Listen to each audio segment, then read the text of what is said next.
fact of the matter is the cold weather could stop your morning commute before it even begins tomorrow. WHSV's Channing Frampton is live in Harrisonburg. And Channing, I'm afraid to ask you, how's it feel out there right now?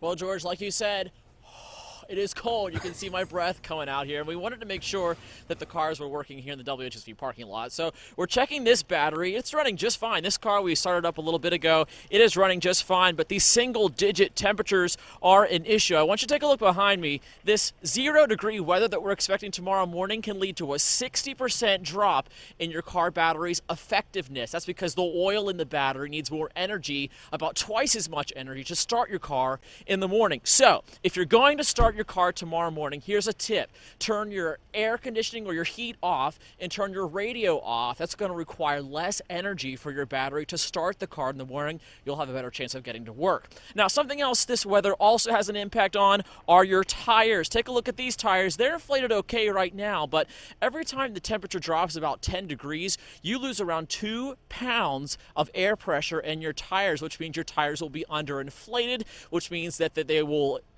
be susceptible to excessive wear, which is not a good thing. It could be a costly repair thing down the road. Now, if your car does start in the morning and you manage to head on out to work, make sure you have a few essential items with you in the trunk. Check it out. We've got a gallon of water here in case we get stranded. We have a first aid kit in case you get hurt, maybe changing a tire out along the roadway. And of course, a blanket if you have to spend the night in your car. Make sure you have something to stay warm with. And if you get stuck in the snow, you have a way to dig yourself out with this shovel, along with a couple other things recommended by AAA. So the main thing is stay warm, give yourself some extra time, and be prepared. John?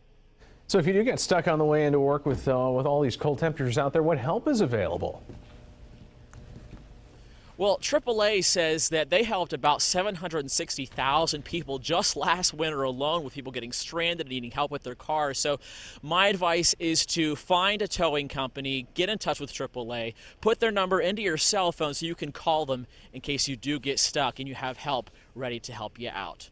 John? All right, Channing, thank you. Afraid they might be busy tomorrow, and several schools already operating on a delay for tomorrow. See if your school makes the list. We have those closings up on the screen and also on our web channel, WHSV.com.